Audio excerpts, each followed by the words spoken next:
इटावा जसवंत नगर विधानसभा में अपने समर्थकों के बीच सपा प्रसपा गठबंधन को लेकर केवल एक सीट मिलने को लेकर शिवपाल सिंह यादव का दर्द सामने आया और शिवपाल ने अपने समर्थकों से कहा कि हमने बीजेपी को हटाने के लिए अपनी पार्टी का त्याग और बलिदान कर दिया और हमने तो अखिलेश से 100 सीटें मांगी थी लेकिन मिली बस एक सीट और अब इसका बदला मुझे प्रदेश में सबसे बड़ी जीत करा कर देना है। और चाचा शिवपाल ने कहा कि भतीजे अखिलेश से मेरा कंपटीशन अब इस बात का है कि देखें किसकी बड़ी जीत होती है और जसवंत नगर सीट से मेरी या अखिलेश की करहल से। और वहीं प्रसपा के प्रदेश उपाध्यक्ष रघुराज साख्य के बीजेपी में जाने को लेकर उन्होंने कहा कि वो टिकट न मिलने से नाराज चल रहे थे और शिवपाल सिंह का अपनी विधानसभा जसवंत नगर में एक मीटिंग के दौरान सपा गठबंधन से सीट न मिलने को लेकर समर्थकों के बीच दर्द जुबां पर आ गया। और वहीं शिवपाल ने कहा कि मैंने अपनी पार्टी का त्याग और बलिदान कर दिया और हमने प्रदेश में अपना रथ लेकर भी निकले, जगह जगह पूरे प्रदेश में स्वागत भी हुआ और पूरे प्रदेश में लोगों का कहना था कि एक हो जाओ, इसलिए हमने बीजेपी को हटाने के लिए त्याग किया और एक साल पहले हमने 100 प्रत्याशियों की घोषणा कर दी थी और तब कहा गया कि ये ज़्यादा है, तब मैंने उसमें से 65 की सूची कर दी। और शिवपाल ने आगे कहा कि जब अखिलेश से बात हुई तब उन्होंने कहा कि ये ज़्यादा है, तब उसको 45 कर दिया गया और फिर भी उसको ज़्यादा बताया गया और जब लिस्ट आई तो केवल एक सीट निकली और हमने कहा कि हमारे जीतने वालों को टिकट दे दो। अगर समीक्षा होती तो हमारे 20 लोग जीत कर सामने आते, लेकिन ये नहीं हुआ और अब इसका बदला ऐसे लेना है कि प्रदेश में मेरी सबसे बड़ी जीत होकर आए। और शिवपाल ने कहा कि अब हमारे और अखिलेश के बीच कॉम्पिटिशन है कि बड़ी जीत किसकी होगी।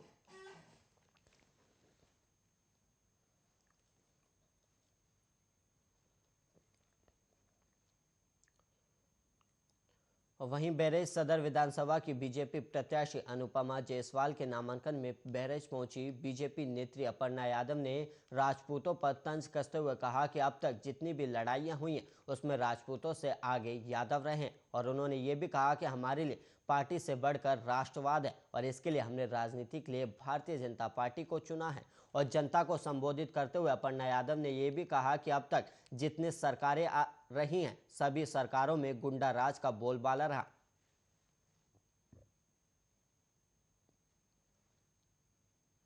आपको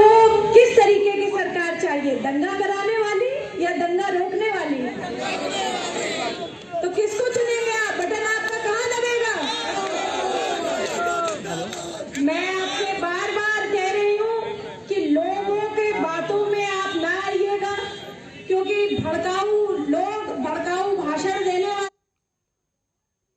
बहराइच में मंगलवार को ऑल इंडिया मजलिस इत्तेहादुल मुस्लिमीन के सदर प्रत्याशी राशिद जमील में नामांकन पत्र दाखिल किया और जहां मीडिया से मुखातिब होने के दौरान राशिद जलीम ने एक बड़ा बयान दे दिया और उन्होंने कहा कि आज अगर हमारे जैसे लोग ना होते तो लोग एनआरसी के कागज़ तैयार करा रहे होते और हमारे जैसे लोगों ने सड़क पर उतरकर घर घर जाकर लोगों को जागरूक करने का काम किया है और साथ ही सरकार द्वारा जिन लोगों पर 2-2 लाख का नोटिस भेजा गया उनका मुकदमा निःशुल्क लड़ने का काम भी किया गया है।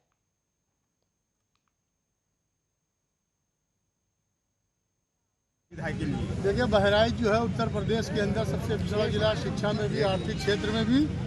और बहराइच हर मामले में बहुत पिछड़ा हुआ है। यहाँ पर 25 साल से लोग कोई सपा को हराने के लिए वोट दे रहा है तो कोई भारतीय जनता पार्टी को हराने के लिए वोट दे रहा है। लेकिन राशिद जमील ने अगर नामिनेशन कराया है तो बहराइच की जो आने वाली नस्लें हैं, यहाँ की जो नौजवान है, जो पीढ़ी आने वाली है, तो हम उसको। और वहीं बहराइच में सोमवार को पूर्व बेसिक शिक्षा मंत्री और बीजेपी सदर विधायक अनुपमा जायसवाल ने नामांकन पत्र दाखिल किया और उन्होंने मीडिया से मुखातिब होने के दौरान कहा कि 22 साल तक बहराइच सदर में एक ही परिवार गद्दी पर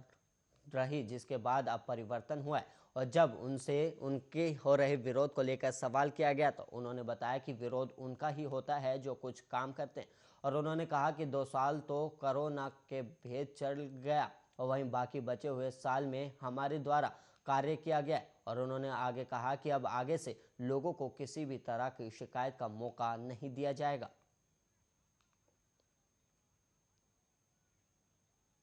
सब जानते हैं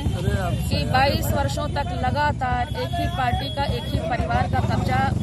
बहराइच जनपद में रहा, बहराइच 286 सदर विधानसभा पर रहा। अगर इन्होंने कुछ किया होता तो हमें कुछ करने की आवश्यकता ही नहीं पड़ती। लेकिन 5 वर्ष के कार्यकाल में जब 2 साल कोरोना के भेंट चढ़ गए, बचे हुए समय में हम लोगों ने, हमारे कार्यकर्ताओं ने पूरी निष्ठा के साथ जनता की सेवा करने का काम किया। जहाँ कहीं भी रह गया है, बड़ी विनम्रता के साथ ऐसे लोगों को मैं कहती हूँ कि जो भी रह गया, 3 साल का समय कोई बहुत ज्यादा समय नहीं होता है। कोरोना के कारण एक महामारी आई जिससे उतना काम नहीं कर मिला। हम लोग कोरोना से लोगों को बचाने में जुड़। वहीं पुलिस के हाथ बड़ी कामयाबी लगी है। दरअसल जनपद में एटीएम कार्ड बदलकर लोगों से ठगी करने वाले गिरोह का भंडाफोड़ करते हुए 2 शातिर अंतर जनपदीय बदमाशों को 21 एटीएम कार्ड, 3,650 रुपये और एक एंड्रॉयड फ़ोन सहित गिरफ्तार कर लिया गया। और वहीं आपको बता दें कि हिंदुस्तान लीवर के सामने कासगंज रोड पर 10 जनवरी को एक युवक द्वारा एक्सिस बैंक एटीएम से रुपए निकालने गए उस युवक से किसी अज्ञात व्यक्ति ने एटीएम बदलकर 50,000 रुपये निकाल लिए और 10,000 फिलिंग स्टेशन पर कार्ड से पेमेंट किया गया। और इस सूचना पर थाना कोतवाली नगर पर अज्ञात पंजीकृत किया गया और आरोपी को अब गिरफ्तार भी कर लिया गया है।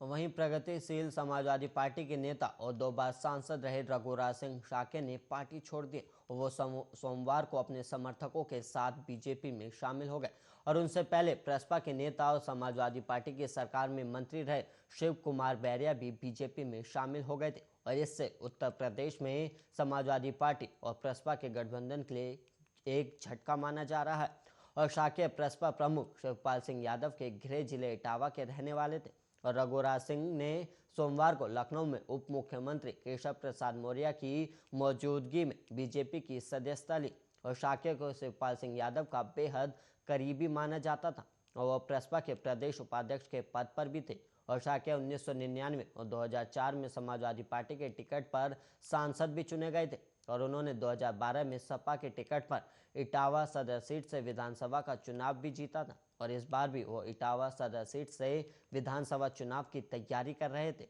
और प्रसपा सपा का गठबंधन होने के बाद उन्होंने टिकट की दावेदारी भी की थी, लेकिन सपा ने वहां से सर्वेश शाक्य को मैदान में उतार दिया और वो पूर्व सांसद राम सिंह शाक्य के बेटे हैं। और रघुराज सिंह शाक्य ने 27 जनवरी 2017 को समाजवादी पार्टी से इस्तीफा भी दे दिया था और उनका कहना था कि परिवार की लड़ाई में सपा संस्थापक मुलायम सिंह यादव को अपमानित किया गया है।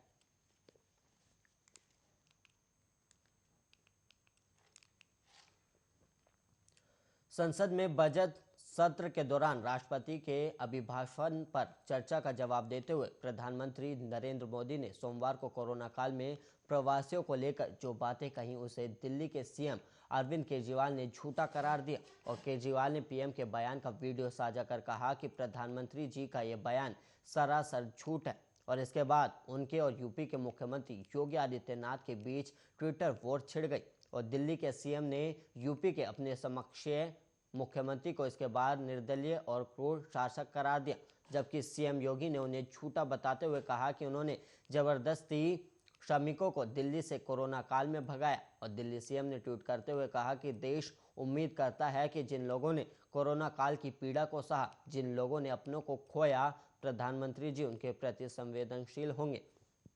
और लोगों की पीड़ा पर राजनीति करना प्रधानमंत्री को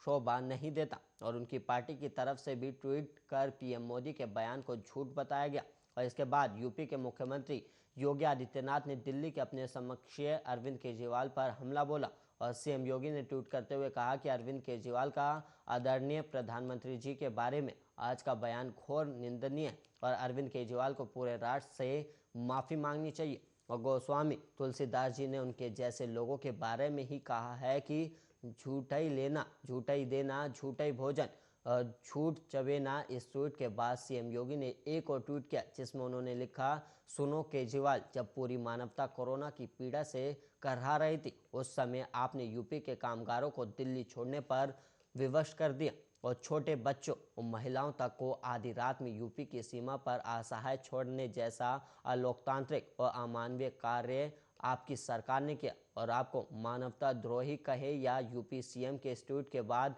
दिल्ली के मुख्यमंत्री ने भी ट्विटर पर उन्हें निशाना साधते हुए क्रूर शासक करार दिया। और केजरीवाल ने ट्वीट कर कहा कि सुनो योगी, आप तो रहने ही दो। जिस तरह यूपी के लोगों की लाशें नदी में बह रही थी और आप करोड़ों रुपए खर्च करके टाइम्स मैगजीन में अपनी झूठी वाहवाही के विज्ञापन दे रहे थे, और आप जैसा निर्दयी और क्रूर शासक मैंने नहीं देखा।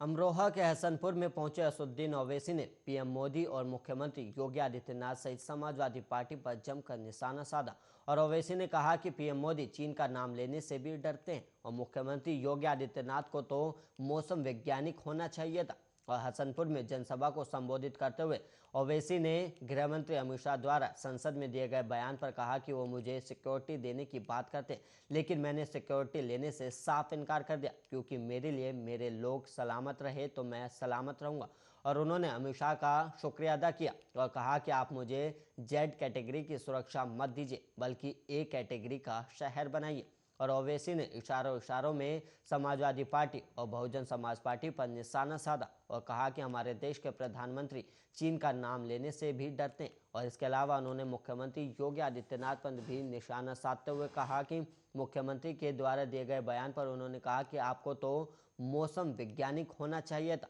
ओवैसी ने हसनपुर से समाजवादी पार्टी के प्रत्याशी मुखिया गुर्जर पर भी निशाना साधा। उन्होंने मुखिया गुर्जर को आरएसएस का प्रत्याशी बताया और क्षेत्र के लोगों से उनको वोट नहीं देने की अपील की। और उन्होंने कहा कि आप मजलिस के प्रत्याशी को जिताइए।